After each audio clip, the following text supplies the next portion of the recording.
morning, good afternoon, and good evening. So for today's video ay hindi tayo magluluto ng ulam. So magluluto tayo ng ating merienda. Diba? Maingay na naman yung ating video. Pagpasensyahan nyo na po. At yan, sa harap ninyo mayroon tayong kamote. Itong kamote na ito ay ating babalatan at ibabad natin dito sa ating tubig na may asin para hindi siya mangingitim.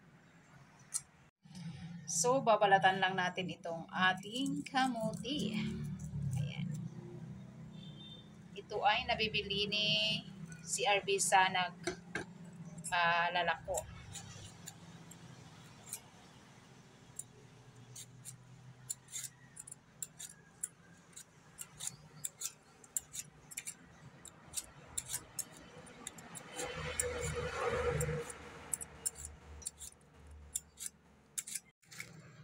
Yan, babad natin sa ating tubig na may asin para hindi mangingitim yung ating kamote.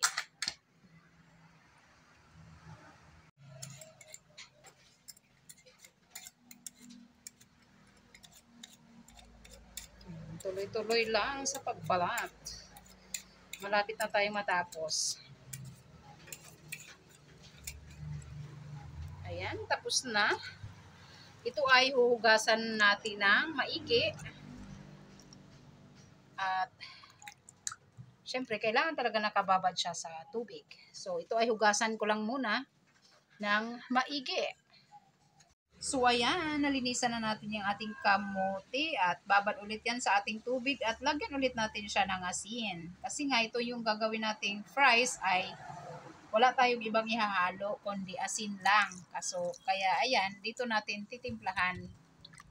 Yan, ibababad lang natin siya sa asin.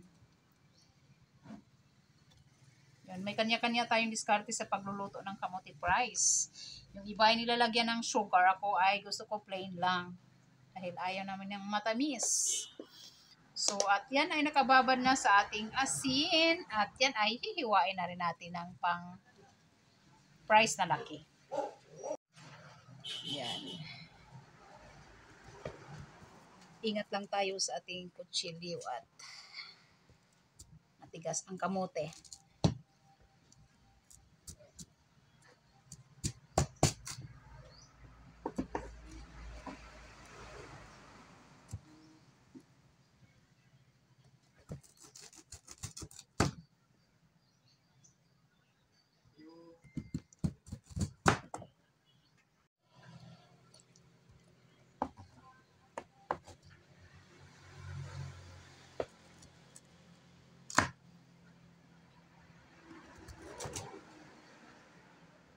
So, ayan, ganito lang siya lalaki, ayan. So, hiwain natin lahat yung ating kamote na ganito kalaki. O, depende sa gusto nyong hiwa. Ako ganyan. Para talagang fries.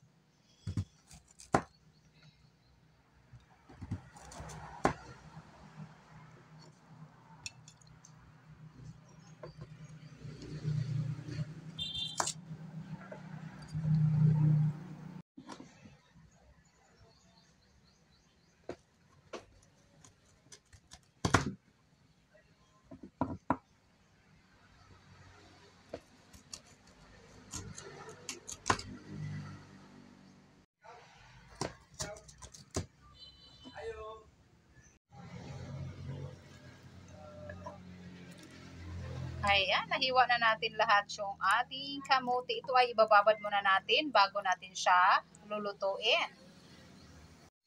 So, ayan na yung ating hiniwa na kamote. Tinanggalan ko na siya sa tubig at hindi ko na pinapakita sa inyo dahil busy yung ating kameraman at nasa tindahan. So, ito ay atin na siyang ipiprito. So, habang nag-drain pala tayo nito guys, ay nagpapainit na rin tayo ng mantika para ang tawag dun is double time.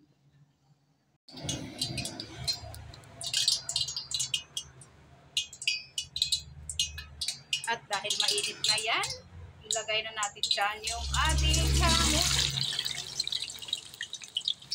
Dahan-dahan lang at baka pati kamera natin ay ma-fry.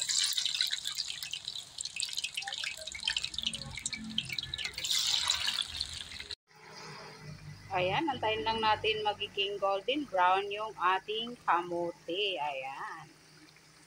Hindi kasi pwede guys, ibabad natin yung ating cellphone at nag-iinit na tong ating cellphone.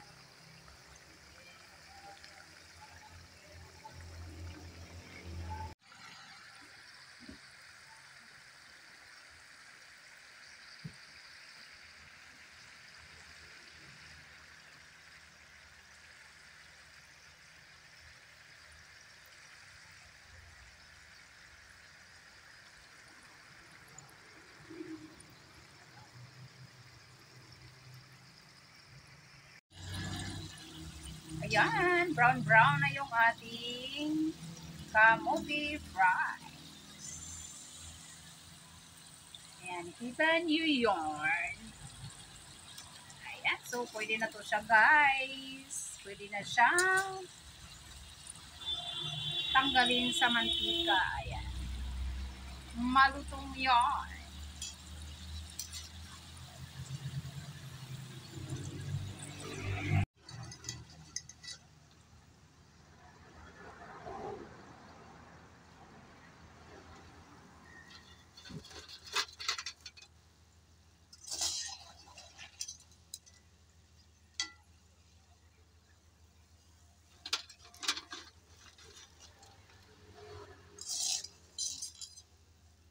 So, ayan na yung ating kamuti fries. Ayan. So, this is it for today's video. So, ito yung aming merienda ngayon. Ayan. O, diba? Hindi na kailangan pang bumili ng fries. Magawa na tayo ng ating sariling merienda. Ayan. Kamuti nga lang. So, maraming salamat guys sa walang sawang support at pagmamahal. Bye-bye everyone!